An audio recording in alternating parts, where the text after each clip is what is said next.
This is going to be powerful because this is probably the first time that any of you have ever heard this thing. So this Hebrew sect called the Essenes was the only sect. Now watch what I'm going to say. This is very important for you to get. That believed in an afterlife, that spirit and soul survived the body. If you remember, they were teaching pretty much, it's over, the body drops, that's what. It was none of this, right?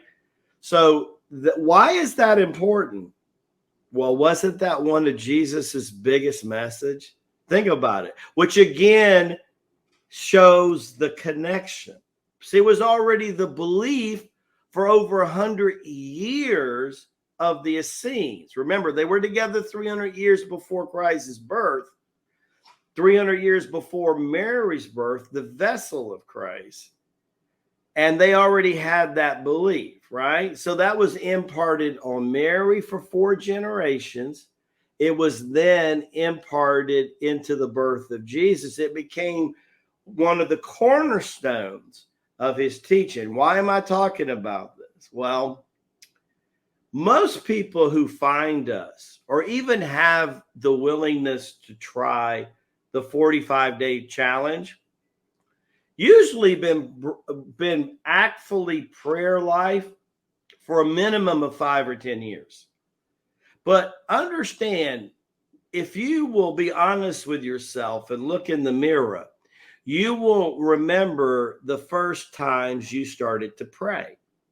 And most of us started to pray, example, if you were in the Philippines this past week, if you wasn't a prayerful person and that storm was coming, you better believe that you started praying.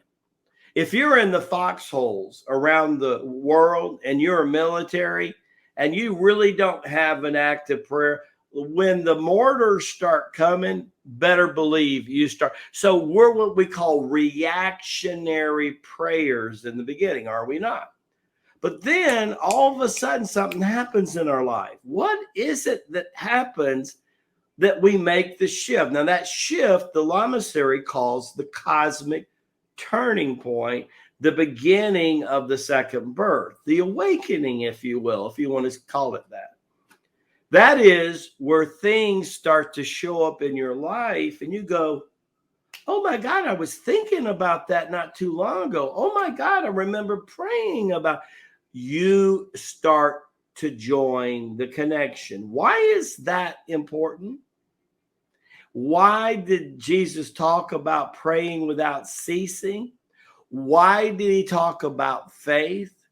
Well, if you examine prayer and creation and how it works, it's the same way God the Father created his Son, if you understand how creation works. And that being profound, guess what? He created all the other subject matters that's in the circle of life, the Lama's first book that you get when you do the 45-day challenge. So he not only created prayer as a way to learn his way and communicate with him, he created meditation too. He created contemplation too. He created breathing energy too. He created moving energy too. Who do you think set up 3 ways to absorb nutrition? Physically, psychically, and spiritually. He did that. Why is work and the quality of your work one of the top 5 words all throughout the Bible? You don't think that he didn't purposely put that in his holy scriptures? Remember, he is the archetype, the art director of all of creation. It's all on purpose. It ain't nothing by accident, I assure you.